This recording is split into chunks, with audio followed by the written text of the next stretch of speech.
Well, good evening and welcome to the Proactive Caring School and Home Transition Exchange. My name is Dr. Larry Force. I'm a professor of psychology at Mount St. Mary College, and with my dear friend and colleague, Dr. Jeffrey Kahana, we're directors of the Center on Aging and Disability Policy, which is located at the college. We're here because of New York State DDPC. They believed in us and they funded us for a 3-year program, which ended in October. And they believed in us so much that they refunded us for an additional program. You're going to meet a number of people that have been active on the team tonight. And the thing that we're really proud of is the fact that we've been able to develop tremendous connections throughout New York State. This part of the program this year, which is the School and Home Transition Exchange, we're doing in partnership with our friends in Buffalo, with the parent network of Western New York. So we meet every 2 weeks. They meet the alternate 2 weeks, and then we broadcast this, and we're doing really well. We're getting a lot of good, feedback. Elaine Sprode is here. She joined the initial project as the project director. She's done a wonderful job in the organizing, logistics, now taking on the lead from the last project of creating a newsletter. And we were just talking about that, and if there are things that we're putting out a monthly newsletter, we're going to do tonight, and then we're going to do the end of June, and then we're going to stop for July and part of August, and then we're going to come back. But our newsletter will continue on. And if there are things that you'd like us to be able to embed in our newsletter, events that have a focus on transitions, you let us know. And send it to Elaine or to the Proactive Caring Program, and off we go. Lisa Currao is here again tonight by special request, and the reason is because of the fact that we asked her to join us 2 weeks ago, and she really hit it out of the park. It was outstanding. Her focus was on managing the IEP process in the later years. She talked about the top 10 list. And tonight we asked her to come back and talking about managing the transition after high school in a mindful way, because that's our signature. No matter what the topic is, we're always integrating the focus on the mindfulness approach. Lisa, Nathan, and Peggy Pisano have done a wonderful job in the Proactive Caring School Exchange. We've had such great support. Stacy Orzel is here. She's been a cheerleader all the way through this. Kaylee's Oaks is here, another cheerleader and champion, and also members of our board, and our advisory council. And I think we've done a great job. So with that, what I'd like to do is I'd like to introduce Lisa. And I don't know how Peggy and Lisa, Nathan, how do you want to do this? You want Lisa to start, and you'll respond from your different perspectives. And the one thing that we're very, very pleased with is that Lisa and Nathan always brings in an exercise, which is a very valuable resource. So I guess we'll do it like last time. And Lisa Currao, I'd like to turn it over to you now, and you have free access to the Zoom platform as well. So my name is Lisa Currao. I don't think last time when I spoke mostly about my son, Brendan, but I do have 2 other boys. So I'm a proud mom of 3 boys, Brian, who's 22, Brendan, who's 20, and my youngest, Kieran, who's 16. I created another PowerPoint, relatively short, about managing the transition after high school. So I'm going to share my screen and wait a second. I may have forgot how to do this. Just go down to share screen. Yep. Share screen. Did that. And then it says screen. And then there's another thing that says share. Okay, hold on a second. Another icon. There you go. It's starting. Okay. Oh, there it is. All right, perfect. Okay. So managing the transition after high school. So like I said, I actually have 3 children who I speak about. I speak a lot about Brendan because he is the one that has more of the significant delay. But when I was thinking about this presentation this evening, I was really thinking about both of my boys, Brian and Brendan. Brian also has a disability, and that was a totally different path that we went on related to his life after high school. So just to give you a little bit of background, Brian was diagnosed with a learning disability around the age of 5. He has delays in the area of processing speed and working memory. He was able to graduate with a Regents diploma, and he received occupational therapy and special education support through his whole entire school career. He started out getting being in a pullout for ELA, so a self-contained class for English and language arts, and he eventually transitioned to just needing resource room and being in honor classes. So, and then on the other hand, I have my son, Brendan, who is diagnosed with autism and also an intellectual developmental disability. He has global delays in cognitive, motor, language, ADL skills. He's going to graduate with what's called the SAC credential, which is the Skills and Achievement credential. He receives multiple therapies. He receives special speech and language, occupational therapy, physical therapy, and he's in a special education class in a self-contained class for his whole entire school year. So he's been bussed out of the county down to Rockland County to get specialized services for his whole entire school career. So now when you think of both of those individuals, which one goes to college, right? You could see potentially Brian, but most people would look at Brendan and say no. But I'm here to say that both had the opportunity to experience post-secondary college, either on a credit track or also just on an experience track. So I'm going to talk a little bit about Brian and his journey and the preparation and the preparedness that families should do so they can approach this in a mindful way and in a stress-free way. So my advice is to, as everything, is to start early and to teach. So one of the most important things that we as parents need to learn is to advocate, right? So advocacy is one of the most important things that we need to learn how to do. But once we learn how to do it, or even as we are learning how to do it, it's really, really important to teach our children how to do it, because eventually, especially if they are going to be on a college campus taking credit-bearing classes, they need to learn to advocate for their needs. The next important thing is for them to develop a knowledge about their disability. So explain, what it is that their disability is and how it manifests into their daily life. And I think this is really important so that they're aware of it. So my son Brian just had an experience the other day where his dyslexia reared its ugly head. So he thought he was supposed to go in on Monday for a 6:30 shift in the Bronx for his EMT, and he actually transposed the dates. And it was really Wednesday that he was supposed to go in. So, again, had to do a quick reminder, like, Brian, you really should double check things before you drive an hour and a half into the city. Have the students really develop an understanding of the services they're receiving and why they're receiving those services. Talk to them about, how they learn, what techniques it is that they use that help them to be successful, what techniques their special education teacher is helping them to learn. And you might find that it falls on deaf ears, but I was really surprised. So my son Brian, back in October, got accepted into the Emergency Medical Services Academy for the New York City Fire Department. And it was a 16-week academy, and there was a lot of studying and everything that came and was involved in that. And sure enough, things that we had talked to him about and asked him to utilize way back when, note cards, studying, repetition, he was pulling out of his tool bag and using on his own, which we were really proud about.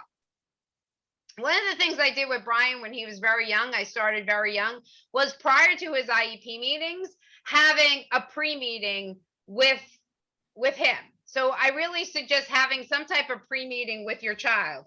Start with like an informal discussion when they're younger about like what's working in school, what's not working in school. So you get an an understanding, or you can start advocating for what they may need, but also then they can start advocating for themselves, and also letting them have a voice at the table. In the beginning, it might be very, very small. It might be one simple request, but when I would bring Brian to the IEP meetings when he was younger, 4th and 5th grade, I would allow him to make one small request. As he got older, I included him more and more into the discussion. And I think it becomes really, really important. We had a situation where he was in 6th grade and he really wanted to transition out of self-contained special education ELA class and go to a regular ELA class. So we advocated on his behalf. We had him advocate. And the teachers at that point were really against him joining the typical class. They put up all sorts of roadblocks, and were not welcoming and accepting for him to come into that class, even though he really wanted it really a lot. And we offered and provided and said that we would provide all this support. They were against it. So I had to pull him aside and say, you know what, this is a time where we're going to have to compromise Brian and not go ahead, because if we don't have the full support of the team, you're not going to be successful. So we waited until the next year, and at that IEP meeting, we allowed him to have a pretty loud voice that eventually got him into a regular ELA class. From that regular ELA class, he went and was proceeded to get into almost all honor classes except for math. He never got into honors classes for math, but it really showed that when a student has determination and has a voice at the table, how far they can go. And the reason why I talk about, going back in the IEP process and having them learn all these skills is because you want to set your child up for success. Because when they do transition to college for credit-bearing classes, they need to know how to advocate for themselves. What we find is that the K through 12 supports are no longer there. Students, if they want to get any type of services, need to be able to self-identify. It's not appropriate for parents to request that support. So this is where all your K-12 support or in prep work really pays off. So for Brian, we knew that his goal and dream in life is to become a New York City fireman like his dad. He wants to follow in his dad's footsteps and become a New York City fireman. We knew that he would need to get a 2-year degree. So we spent a lot of time. We knew he was not going to be successful in a typical college at like a SUNY Orange or a SUNY Rockland taking gen ed classes. That was not where he was going to be successful. So he works with his hands. He's always been a mover, a doer. And we were able to find him a 2-year program at SUNY Delhi that was in construction.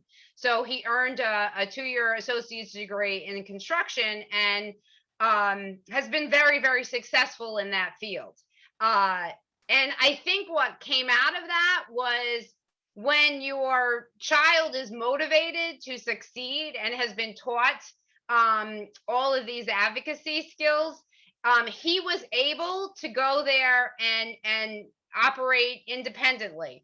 And what was really cool was the student who needed to be tutored and had to have extra support and became the tutor. Like, he was so good in construction that the construction teachers asked him to be a tutor in that and help students who were having difficulty. So really helping them identify their strengths. Another key piece is prior to your child going off to college, around in their junior year, if they are diagnosed with any type of disability, is to contact Access VR and start a file or a case. This was very, very helpful for Brian. So we started in junior year. He met with them. They allowed him to take a variety of different vocational assessments, which really pinpointed that he did really work well with his hands, and that would be a really great field for him to go into. And on his own, after he had graduated as a senior, he advocated to Access VR knowing that his dream was to become a New York City fireman, even though he got this degree in construction and he needed to have a 2-year college degree to eventually get hired for the fire department. He knew he was going to have to become an EMT, and he knew that was going to be difficult going through an academy process. So he contacted Access VR and advocated for them to send him to Dutchess Community College for their EMT certification process, because he knew, and through all of our years of working with him, that repetition and being exposed to the material more than once is very beneficial, right? So he went and he got his EMT certification through Dutchess Community College. So when he actually got into academy in October, he already kind of knew the material. So it was another way for him to be successful and utilize those tools that he learned. So again, like being aware of Access VR, also being aware of the Office of Accessibility on the college campus. Students have to go there and they have to be able to advocate for themselves.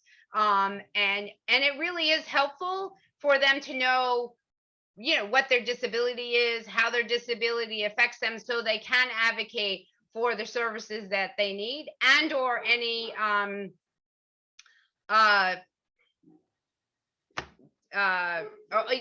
assistive technology so that a student might need is also beneficial, because that's where you would go to get all that help. So that's the piece for the college bound. So I found that all of that really helped me prepare him, and then I was prepared and was able to go through the process with him more stress-free and calm. Now, for my other son, Brendan, he also can have a college experience, okay? So non-credit bearing college experiences. So many people ask, why? Why would you want to put an individual who has a developmental disability in any type of college program? Okay, many are like, well, they're not going to earn a degree. They're not going to get a certificate. They're not going to be taking college classes. What would they get out of it? So there's a lot of why. And I think we have to open up our aperture and our lens and kind of think about, why not, right? So I say, like, why not? Why not let us be on the college campus? From my personal experience, I feel the things that I learned during my college years were learned outside of the classroom. Okay, they were learned on the college campus through the friends that I made, the experiences that I had. I learned independence. I learned confidence. I learned, I had increased self-esteem. I saw all those things also in my son, Brian, when he got to go to college. He developed independence, confidence. So again, I really feel that having individuals with intellectual and developmental disabilities be involved in programs on college campuses is so very important, because it allows them to develop all of those skills that we want all of our young adults to develop when they go to college. So right now, for many families, when the school bus stops coming, it's referred to as you're falling off the cliff. Okay, you've had all of these supports in a structured setting for so many years. And in addition, what happens is there's a lack of quality services, right? So nobody's fostering lifelong learning. Nobody's really encouraging personal development. And I think that's really sad. Like, I really believe strongly in lifelong learning, and I want that for my son, Brendan. So, and in addition, many children are sitting home. Either they go into a program that may not fit their needs, that may not push them to be the best that they can be, or they might be sitting at home doing absolutely nothing.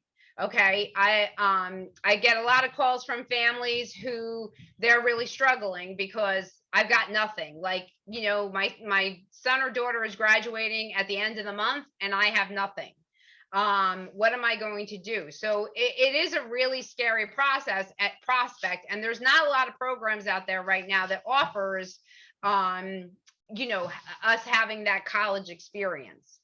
So post-secondary college experiences, really can provide quality program. It allows individuals to continue to grow, learn, and develop skills needed for a meaningful life. Many programs could work on vocational skills, independent skills, and there's just it's just such a I'm biased, I guess, because I did work in a program like this, and I just saw the growth on a daily basis from so many of my students. I saw the pride that they had walking on the college campus to come to class, the ability to attend social activities on the college campus, to be like everybody else, was just such an empowerment for them. It was just wonderful. And I think they become more aware outside of themselves. They become more aware of other people. I had two individuals in my class. This is a short little quick story. So two individuals in my class that I was teaching, and they were quite challenged individuals. And I was running around in the classroom helping this one and that one. We were integrating using computers, and I was showing them how to use Google Classroom and how to access different things on the computer. And I went to sit down in the chair, and the chair flew out from under me, and I plopped on the floor. Well, the two most challenged individuals in that class were the first two individuals that got up, helped me up, and were like, are you okay, Miss Lisa? Like, it was really an eye-opening. Like, I wouldn't have expected that from them when they first started on the college campus. But, this far into the semester, it was like, wow, like they were really aware what was going on and was really caring about individuals and what was going on in their classroom. So I have a few resources that I want to tell you about. So if you are thinking of a post-secondary college experience for your child, which I highly encourage every family member to think about it, or at least research, this website is probably your first go-to. It's called thinkcollege.net, and I have the actual link to the website at the end of the PowerPoint. This allows you to search throughout the United States on all different programs that individuals with intellectual and developmental disabilities can attend. And there's a specific one for New York State, so you can search within your state, but you can also search the whole United States. It lists whether or not they're a residential program, whether just a day program, and different programs, just so you know, do different things. Okay, so like there's a college, the Bridges program at Adelphi is really based on credit bearing students who need that extra support, who need that executive functioning skills, right? So, and then you have Bridges at SUNY Orange that focuses more on vocational skills and social skills. So each one of them has their own little niche. So it's really important to go on and to do a search so that you can find out what's out there and what you might be interested in. There's also different ways that the programs get paid for, so you want to look at that also. So this is the program that's near and dear to my heart. I started in the program when the program started, so it's the Bridges program at SUNY Orange. It's a 3-year program. And so you can either do a 3-year sequence of classes, or you can take individual classes now as community class. It offers social skills. It offers vocational exploration. It offers intro to employment. So really focusing in on, again, what are your strengths? What do you like to do? And teaching it in such a way, so when I taught those classes, like really teaching it in a way that would the students would understand. So we would do like some personality assessments. So it would be really difficult for students to maybe understand the words. So we took all of the words and turned them into pictures, and they were able to then, through that, tell me, do they like to work inside? Do they like to work outside? Are they outgoing? Are they more of an introvert? So even some tough concepts with the pictures, they were able to kind of give me a sense of, what they like to do. And it was really empowering for them to be able to then advocate and be able to say, I like to work outside. Oh, I don't like to work outside. Like, don't put me outside. I like to be in a quiet environment. Oh, I'm okay in loud noises. So, again, it's a great place to learn those skills. Also at SUNY Bridges, students are allowed to audit classes. And so they can take classes that they might be interested in. So the first year group that comes in, so the first class that they ever take is called Concepts of Physical Wellness, and they take it as a cohort. And they take it with, there's a regular college professor who teaches the class along with a SUNY Orange Bridges instructor who helps out in the class. And there's half the class is the Bridges students and half the class are typical college students. And at first there was like some pushback and but at the end of the 15 weeks of the semester, the college professor came out and was like, wow, they were like my best students. Their projects blew me away. Okay. Now, were their projects what maybe a typical college student would do? Probably not. But they put their heart and soul into those projects. Okay. And it really, it was eye-opening and I think also heartening for the professor. A program now that I'm working with, so unfortunately due to COVID, I had to leave my position at SUNY Orange, the Bridges program, and it was very difficult to leave. But I've been nudging SUNY Rockland from my home, where I can still help with Brandy, to begin Project Elevate. And SUNY Rockland has agreed to kind of dip their toe in the water to start a pilot program for this summer. So Elevate stands for Educate, Life Skills, Enrichment, Vocational Skills, Advocacy, Transition, and Empowerment. For the summer, we're focusing on 4 areas. So we're going to learn about first aid for the home, really focusing in on some of those independent skills. Like what would I need to do if I did get a cut? How do I call 911? How do I access the 911 system? What's an emergency? What's not an emergency? Fitness for life. How do I stay fit? Kitchen skill development. This I'm really excited about. This is going to be taught by a culinary instructor from SUNY Rockland with 2 educators in the room to help support the individuals.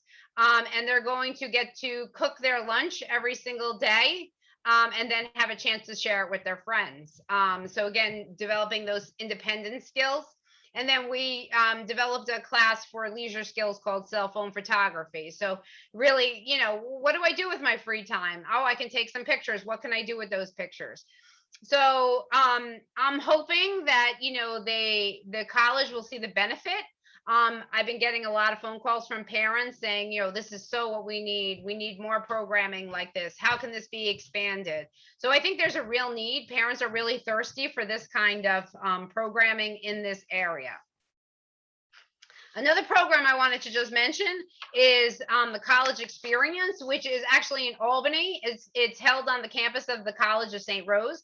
This program actually has a residential component to it. So it's run in partnership with an agency called Living Resources, and individuals can go up there and live on the college campus and learn a lot of independent skills.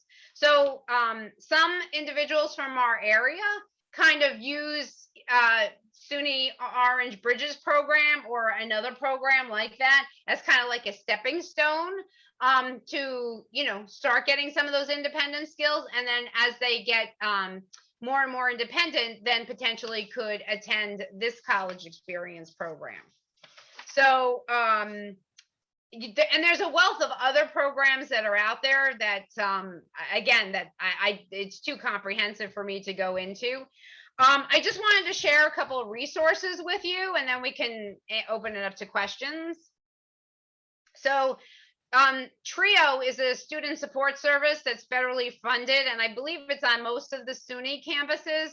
But again, it's for individuals who have low income, but also for disability, and you're paired one-on-one. So this is really good, like you're paired one-on-one with a success coach. So this is really good for somebody who potentially would be credit bearing.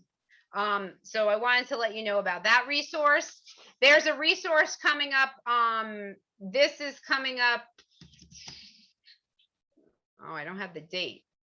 This is an upcoming training by Parent to Parent of New York State. It's a guide for understanding supports and services administered through the OPWDD. So if you don't have that, if you don't have eligibility yet, or you don't know what you're potentially eligible for, this would be a really good training to attend. There's a contact number at the end that I thought would be, if you want to get more information. This I thought also was really good. This is a training that's going to be offered by Westchester Community College, but I don't see why anybody can't go to it. So it's going to go over the different support systems that are on the college campus for somebody who has a disability, right? And transitioning from high school to Westchester. So I thought this would be a really good resource for somebody. You don't have to tell them you're not going there. Just get the information for free. Then I have a list of other program resources. So the Westchester Institute of Human Development, I've talked about before. They have a wealth of trainings on their website about the IEP process, about transitioning, how to have that like pre-meeting that I was talking about with your child, how you you know, help your child have a voice. thinkcollege.net again is a really great place to start looking for programs on the college experience, Access VR. So all of these are really great resources to help you manage your transition from high school to the college campus, whether it is credit bearing or not credit bearing. And I would say, you know what, for families, like I came late to the party as far as thinking of college as a choice for Brendan. Okay. I didn't realize that that could potentially be a choice. Like, you know, but I think families now, like it's out there. So like families need to start thinking about that. Like, even if you have a child who has severe challenges, you can start thinking, you know, that's a possibility for my child. So I'm going to stop sharing right now. Thank you very much. Well, right. Another grand slam. You are so full of, you know, you're talking about wealth of information, and it's coming through your voice. You've mentioned something about falling off the cliff, jumping off the cliff, you know, when the school bus stops coming. And I'm going to ask Lisa and Peggy to join this conversation based upon this example. For years, I worked as a psychologist at Letchworth. And I'll never forget the Sunday afternoon when we invited all the parents that had family members in the ICF, the Intermediate Care Facility, a group home, no longer institutionalized, now living in a group home in the neighboring Rockland County. And the good news is that we were moving from an ICF model to an IRA model, IRA, Individualized Residential Alternative. And the great news, parents that were all gathered there, is that now you have the opportunity to choose the services that you want. The psychologist you want, the social worker, you are now in charge. And I'll never forget how quiet that room was. Because for years we told them, we got this. We told them, you don't need to be involved. We got this. You know, we know, you know, you're going to get the standard, you know, recipe here. Very similar to coming through a K-12 system. You got this. We got this. We're going to provide this IEP. It's going to, you know, surround you. It's going to protect you. We're going to, and then the school bus stops coming. So I guess what I'd like Peggy and Lisa to do is, from their different perspectives, address that. You know, the parent sitting there realizing, you know, Jeffrey is very, you know, open about the fact that his son is, Zeke is 12 years old. He's already starting to think about what's going to happen after the high school years. He's planning out 6 or 7 years in this transition. So maybe Peggy and Lisa, I think what I would love to, you know, you'd be able to integrate is, you know, there are those parents that are sitting there realizing that they have choices. They have to figure out what to do. They have, you know, that they're not going to have the supports that they had before, and how to go about it in a mindful way. But Peg, from your perspective, from the school psychology, you sat on those meetings where parents, because of you and your colleagues, you armed parents with as advocates. And then when you opened up the door and it was after graduation, they entered another world that didn't have the same type of supports that they were provided. And I have to say that, Lisa, thank you for that, because one of the critical, and I think probably the most critical issue for kids growing up with disabilities and IEPs is for them to know what their disabilities are and how they affect them academically and socially, emotionally, so on and so forth. Because oftentimes, especially for younger children, parents will say things like, we, as Larry said, we've got you covered. The teachers know, I know, your dad knows, whomever the guardians know. And kids don't often know what helps them learn, what helps them learn best, what are the strategies that are being utilized, and so on and so forth.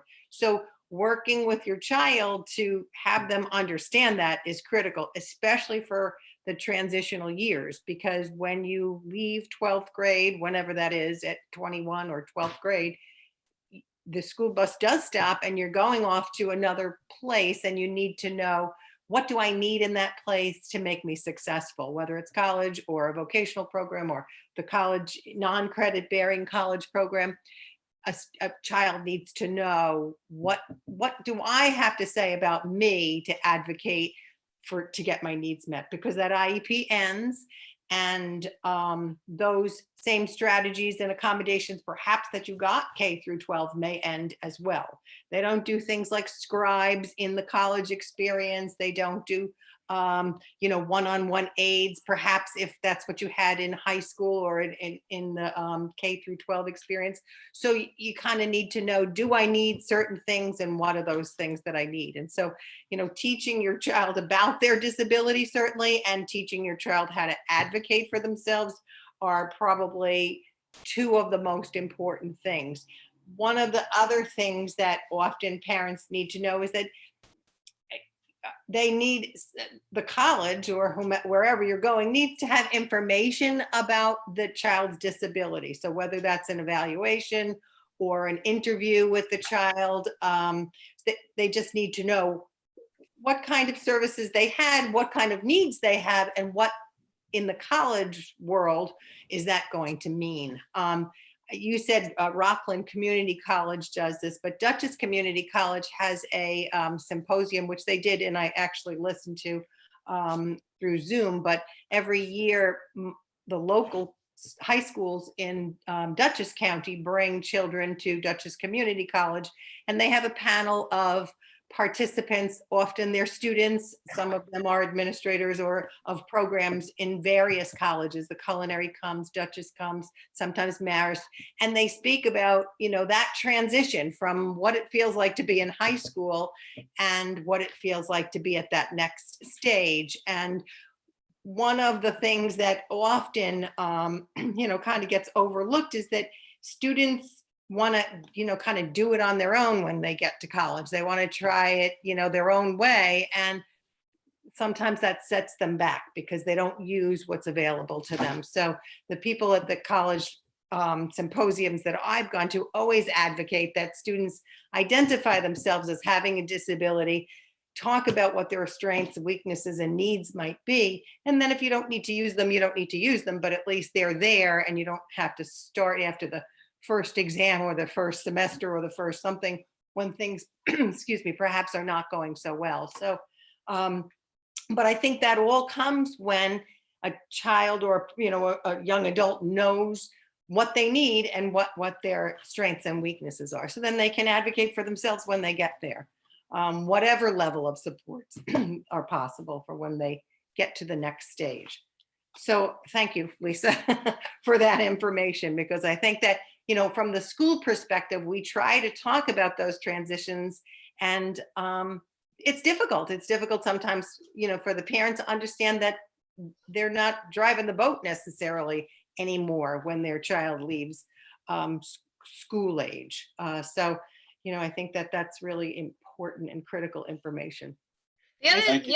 The other thing that I think also is important, and I didn't really touch on it, but I had this situation with Brian too, is being okay to not disclose at certain times. Like, and we did talk, when he went to the New York City Fire Department, Access VR said, we can, intervene on your behalf. Yeah. To help, and he was like, absolutely not. Like he disclosed to a certain point, but at that, he was like, no, I'm not disclosing that. Like, and it was on him. Like, he knew what he had to do at that point. And he had, enough experience to use the resources that he had been taught and everything. But we had to honor that. Like, I was like, oh, maybe we should, and he was like, no, we're not doing it. Like, and I had to honor his request.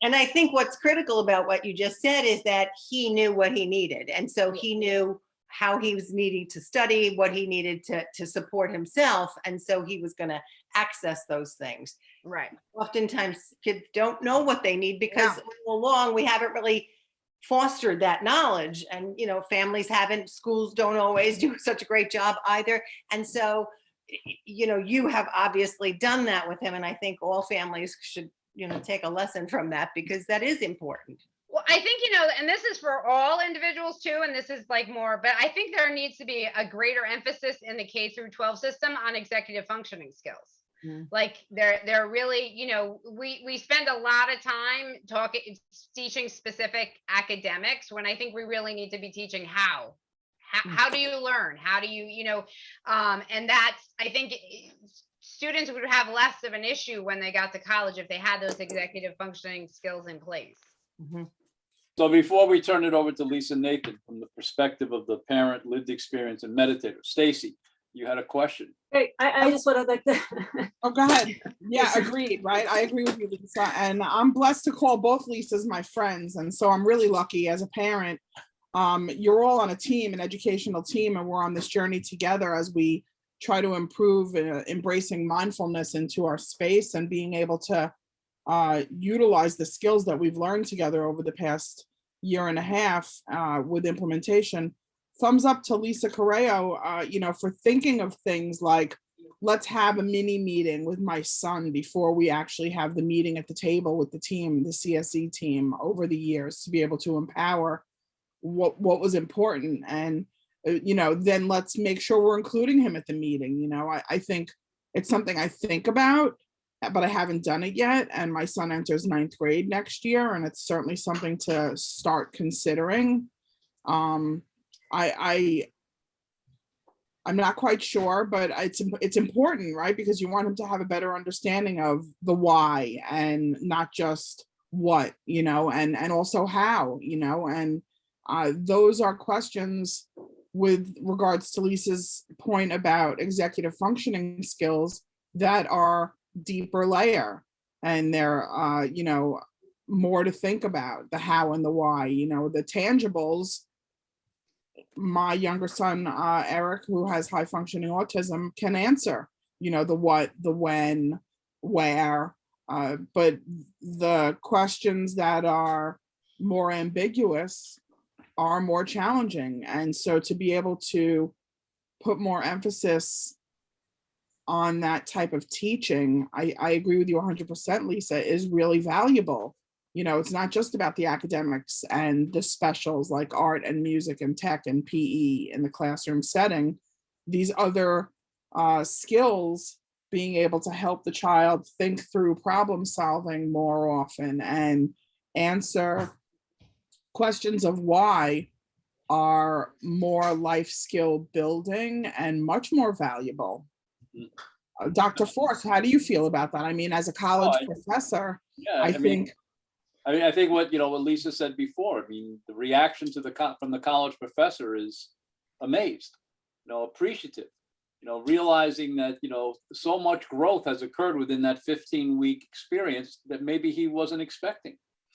But Lisa Nathan, thank you, Stacy. But Lisa Nathan, from the parent perspective, there we are. Lisa, as usual, thank you, Larry. As usual, you present things in such an understandable fashion, and you bring it to life. So thank you. I'm And I related to so much of what you said, because I'm very similar situation. I have a son who's 23, who had an IEP and a 504 during school with learning disabilities, like a processing disorder. And then my younger son, who is, intellectually disabled, who's, much more severe skills. His skills are much more hampered. And sometimes it was harder with my older son, because the ones who are just slightly south of typical, if I can use the term south, can fall into a gray zone, and it can be very difficult. You have to advocate so much for the kids who are in that gray zone. With Gabriel, with my youngest, it was always easy to get services for him because it was always very clear that he needed services. And one resource I'd like to add to that is New Paltz has a summer literacy tutoring program that my older son went to that really helped him with his English skills. It was a tremendous situation. It's taught by the students at New Paltz, the educational program. Really, really, really valuable resource, and I can send that to you to share. The other thing also for the kids I know, which really helped my older son, was CTEC, was the vocational program at the Career and Technical Education Center. My son struggled, always thinks outside the box. He struggled in school and academic environment, barely, got by. He did what he had to do. He got his Regents diploma, but when he got to CTEC and was working with his hands and was in an engineering program, he was like in high honors, because it's something that he was interested in. And I think we have to be really careful with our kids and not to project what we want for them on them, to really take them from where they are and what their skills are. You want your kid who's, my kid is in the, it's brilliant and, gets all A's and is doing this and doing that. Well, not every child is like that. And that is okay. And we have to be okay with that and say, well, what are my child's strengths? Where do they shine? Help them shine. And that brings me to the point what you were talking about, the executive functioning skills. And I realized I should have written the word backwards, but I held up amen. Because we really do need, I think that's really helpful to know. And I think it's really important to remember our children's self-esteem is paramount. More than anything is to build up their self-esteem, make them feel like they are important, and what their skills are, where they are is where they need to be, and to help them find the beauty in where they are, instead of trying to push something on them, making them something they're not. What else? Lisa, what I would like you to do, from the lived experience and that example that I gave about the parents sitting in that living room of that group home, hearing things that they never heard before, like, you can pick, you can decide. So now we're a long way from the institutions. Well, that's the other part where I'm in right now with my younger son, who's got one more year of school. And I've been thinking about the school bus stop coming for like years now. So maybe, is there a way from your own experience and working with parents that are going through this, about how what would you recommend for them to be able to use the techniques that we've been talking about for the last 3.5 years, about staying in the moment, the idea of even like a meditative type of approach to this? Well, I think it's a few things. And one, just on a practical level, I think it's very, very important to find the information about transition. All school districts are not created equal, and some are better at presenting to parents and some are not.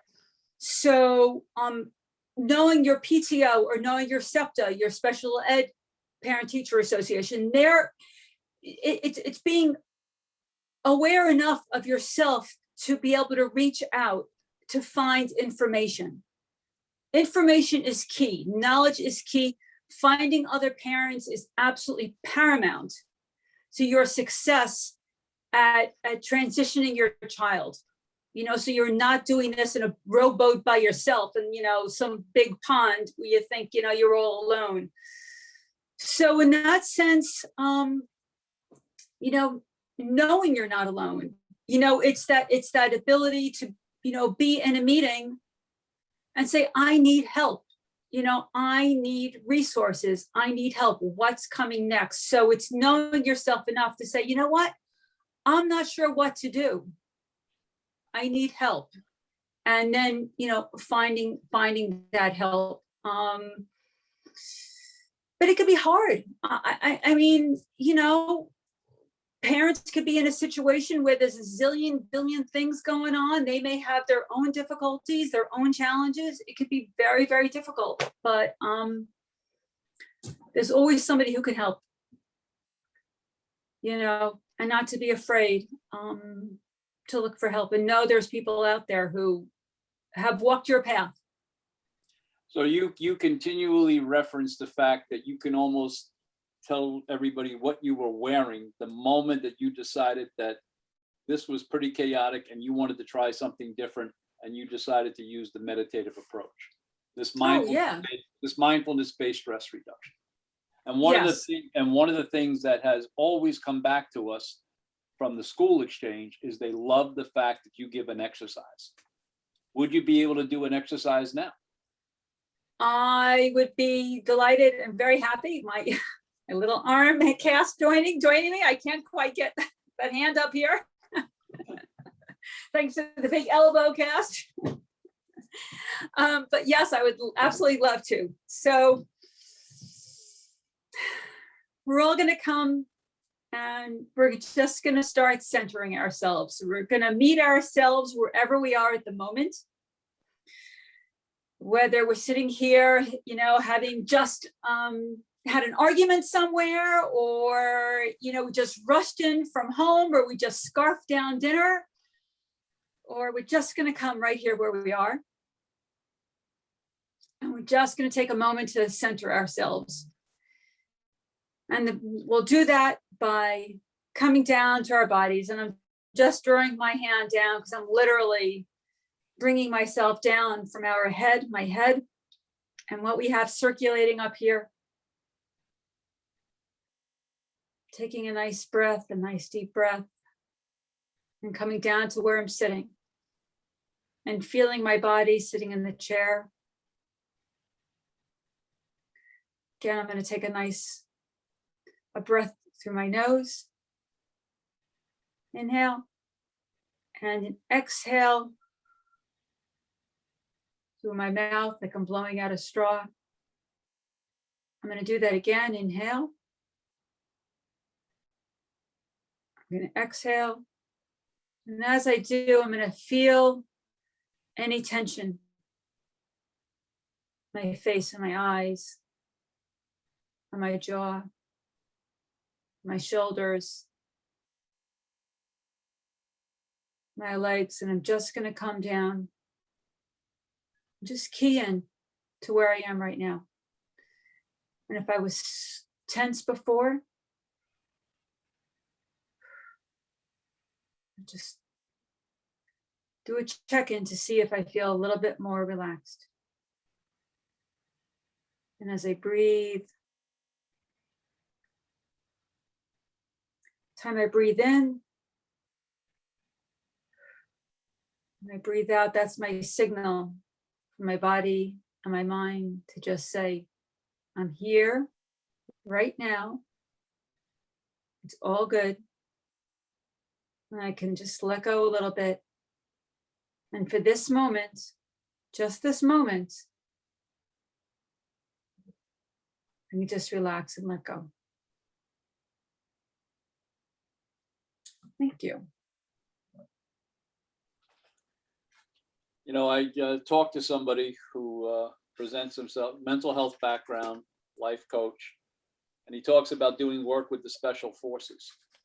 And he says one of the things that they talk about is that they're never going to stop. One of the things they talk about is that they're going to work the problem, as they call it. And one of the things that they talk about is the importance of relaxation and rejuvenation. And the fact is, parents, you know, as members of family, as being involved with a friends network, you know, our work isn't really ever done. And I think it's important, I mean, here we have, this is an unbelievable experience that we're participating in because of the fact that we can be a resource for others. We're doing good. It's good to do good. We're doing good. And the fact is that, now we're talking about techniques that you can use. So before we bring this to a close, we have a few more minutes. And I know that Patty has joined us. Patty, would you like to say something, please? My apologies for having my my camera off. I was scarfing down dinner, as you said. Excuse me. I gotta kick out the puppy who has the zoomies. Holy cow. Oh my goodness. This is how, and you said it, a caregiver or a disabled family's job is truly never done. I just came across your series and your proactive series, and I learned it from parent to parent. And Lisa says something that is just the foundation of what keeps our mind sane is connecting with your community. They are, according to 2018, there are over 1 million developmentally disabled New Yorkers. So we can connect to these groups. And I find that for our older parents, I would love to help them learn the connection with social media, those Facebook groups that provide, they dump all this information into one page where when you are mentally ready to receive it, because it's a lot. The IEP process, like you said, my daughter's 15, she's going to be jumping off that cliff when that bus drops her off. And I don't want to be unprepared. It is my own fixed interest and my own compulsive behavior that everything has to be planned and organized. And that is my biggest fear. And that connectivity with community through Facebook groups, different ways to be able to touch with other people you can text, even though you don't know them, you can text them and saying, I'm having a horrific day. I'm struggling with Access VR, CDPAP, OPWDD, the district. A parent can privately message you and say, hey, I got 10 minutes. And I go to all these things. Some of them, I have more information than the workshop itself. But you might meet that one person, that one professor, that one educator, that one advocate. So I'm really thankful for this. And you're absolutely right. We are, as parents, unfortunately, we become very ill prepared because we're flooded every day with so many challenges. It's not, no, and I always say there's not one neurotypical parent that can understand my neurodivergent life. And so I really appreciate this and I agree. And then that other part is the meditation piece that we did. How do we make these parents more comfortable with this? Because meditation challenges us to let go. And like you said, that fight that you had, or one of the things that we've been very, I think, consistent with is helping to change the metaphor and the paradigm of meditation. We're not talking about you've heard me say this ad nauseum. We're not talking about the yoga mat in a 45-minute lotus position. We talked about micro meditation. And then we even got down to pause thought. And then what Lisa and Peggy bring to the table, and Lisa through her exercises, is this idea of staying in the moment. Okay, it doesn't have to be, if Lisa will talk to you about it, what she does is a practice. What she does now is not what she did when she started. But through practice, this has become something that's part of the rhythm of her life. And I absolutely. And Patty, what I'd like to also say is to bring more parents in there. I really believe that we need to learn how our minds work. I think most of us know more about how our phones operate than the way our minds operate. And through education, we can really learn and find, why we have the monkey mind, why we do what we do. And in that way, start to really be able to know what we're doing to calm ourselves down through educating ourselves about our own bodies, really, our own minds. So we have and I'm glad that you found us, we have what we call a digital resource center, Proactive Caring Digital Resource Center. What is it? It's a website. What's the website? proactivecaring.org. You will be so impressed of the wealth of information and resources that are on there. Everything from e-manuals about dealing with stress, to videos, to books, that were created, guidebooks that were created specifically for this project. And the fact is, as somebody said, over tonight, and it's come from a couple different voices, you don't have to do this alone. You found us. There's no coincidence to that. And the fact is that there's no reason why you can't stay connected to us. But Kaylee's, I'd like to hear from you, from your reaction.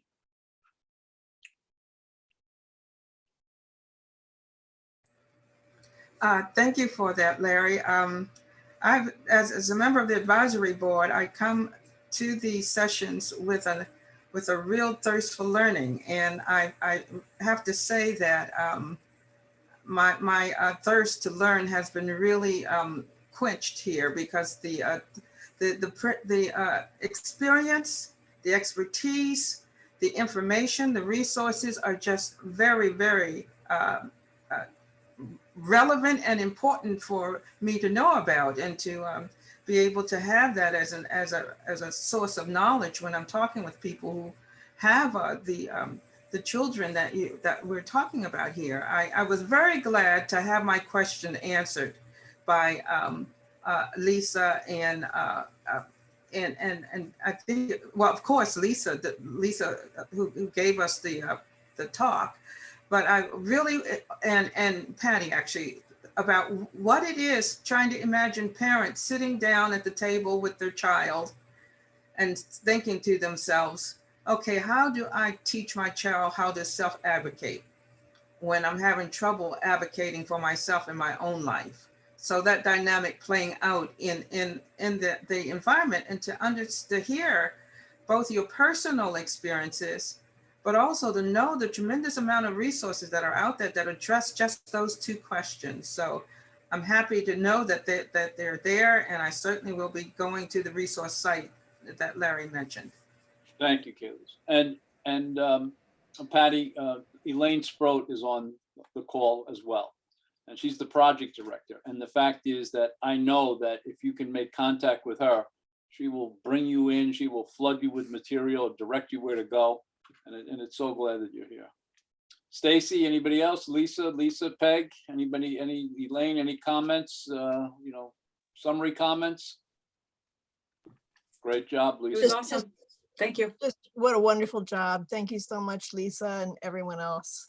Yep, absolutely. You said this doesn't happen by mistake, and I agree. My daughter and I practice breathing exercises and grounding exercises every day. And like one of you said, having her understand her neurodivergent mind and understand what helps her and what may be a challenge is so important. And I'm just so excited because she likes to meditate. Today I said to her, I have anxiety today really badly. And she said, well, come, we meditated in gym today. You want me to show you what we did? And so she was my leader, my mentor. And giving her that empowerment only makes her shine more. So it was a great 5-minute breathing exercise. She probably stole from me. And she gave me that loving. And it was just amazing to be able to carry this out once I'm not around, which is so important to us as parents. Yeah. Patty, thank you so much. Thank you, everyone. Outstanding, Lisa. Really, again, thank you so much for joining us. And Lisa and Peggy, thank you again for a great job. Thank you, Elaine. Thank you very much. Thank you. Larry, you said about your friend in special forces. I think we as